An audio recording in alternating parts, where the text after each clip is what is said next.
وہ کہتا ہے میں تو اس کی واللیل والی زلفیں ہی دیکھتا رہ گیا، اس کی زلفیں اتنی خوبصورت تھی، اس کے بال اتنے خوبصورت تھے، میں تو اس پر ہی فدا ہو گیا، مجھے تو قیمت لینا ہی بھول گیا۔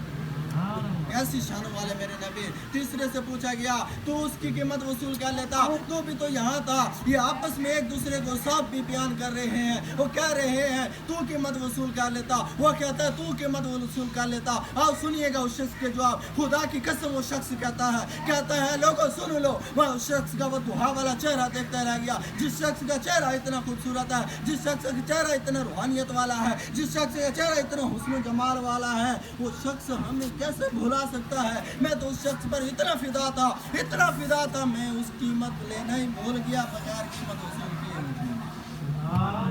کیسے حسن و جمال والے میرے آقا، کیسے حسن و جمال والے، حسن و جمال کے پیکر میرے آقا۔ اب یہ ایک دوسرے میں ملامت ہو رہے تھے، ایک دوسرے کے ساتھ لڑائی جھگڑا کر رہے تھے، اسی دوران ان کے خیمے سے، قافلے سے ایک عورت بولی، کہنے لگی اے لوگو ایک دوسرے کے ساتھ لڑو، ایک دوسرے کو ملامت نہ کرو۔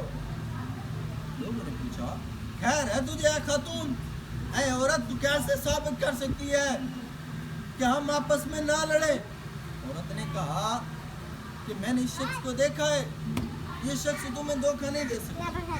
لوگ حیران ہوئے، تو کیسے ثابت کر سکتی ہے؟ کیا تیرے پاس کوئی دلیل کہ تم حضور علیہ السلام کے بارے میں کہے کہ یہ دھوکہ نہیں دے سکتا؟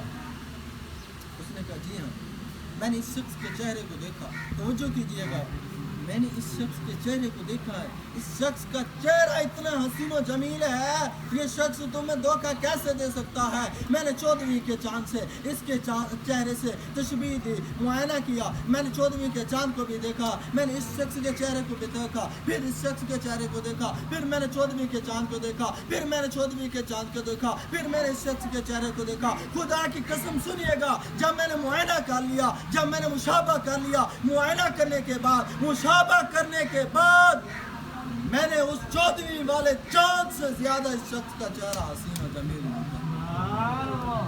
کیسے حسین و جمیل تھے، کفار بھی فدا تھے، کفار بھی تعریفیں کرنے والے تھے، دشمن بھی تعریفیں کرنے والے تھے، اور بغض اور کینہ رکھنے والے بھی تعریفیں کرتے تھے۔ حضور علیہ السلام کے چہرہ مبارک کتنی حسین، کتنا حسین و جمیل چہرہ۔